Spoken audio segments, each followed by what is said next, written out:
Peggy 18.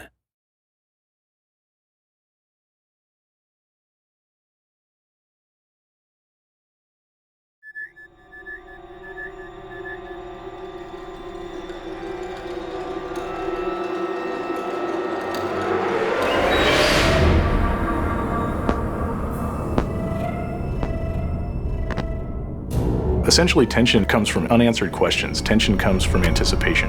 When you're kind of dealing with suspense and horror, you really have to get to know characters and really have time with them to really understand and feel the loss of when they are taken by the aliens. And that really lets us have a lot of different experiences and understanding of how scary these aliens are. And so this gives us a chance to really kind of get you involved and also be able to kind of pull the rug out from under you whenever there's a loss of a particular character or whatever it is.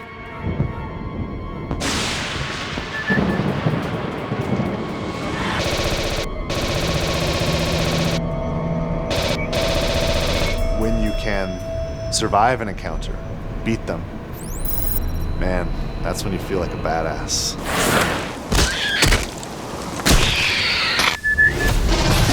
We're going to have a lot of different places than you've seen maybe in the movies. So we're going to be able to see places that you are familiar with, like Hadley's Hope. It's after the atmospheric processor has blown up, so it's been very torn up. Damn it, Winter! You are a badass, man! And it kind of had an explosion that explodes up, not out, but nonetheless, it still had an impact on what happened to some of those areas that you were familiar with. So you now get to come back in there and see them in a destroyed or distressed state that you didn't see before. You'll be able to explore areas that you hadn't seen in the movie. For example, being on the Sulaco, we'll have a lot more time to spend with the Colonial Marines there, as well as getting closer to areas that we've all wanted to see, like the jockey ship that we'll be able to explore more in and around. You want to have the lighting, the feel, the surfaces, the characters, the equipment, just everything that you would have seen in the movie. You want to have that be as accurate as possible. You know, Sid Mead did the original designs for the Sulaco, and he's helped us realize how the rest of that ship looks.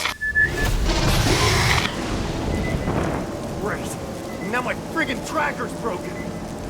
Just watch for red dots. That's what I'm telling you. Motion tracking, you know, that ping, and then when you hear the blip, when the aliens are actually in the vicinity. It's such an iconic sound, and when we got the source material for 20th Century Fox, the actual audio that was recorded and Foleyed and some of the other stuff that was digitally produced, man, it's so exciting to be able to play with that content and then work that content into the game.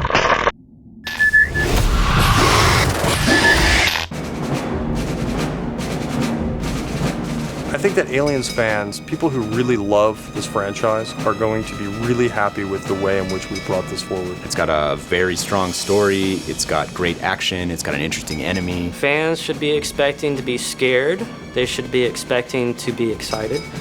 They should expect a lot of action, just like the films. They should expect an experience that is an interactive version of all the Aliens films that they've loved so much and finally realized in full 3D. You know, I've made a lot of video games, I've made a lot of action games, I've made a lot of games that involve shooting and games that involve soldiers, and and games that, you know, where we're saving the world from aliens too, frankly. And I gotta be honest, I've been stealing from aliens my entire career. You know, there's always lines from the movie or situations or events where we just borrow, and it's influenced all of us. It's influenced an entire generation.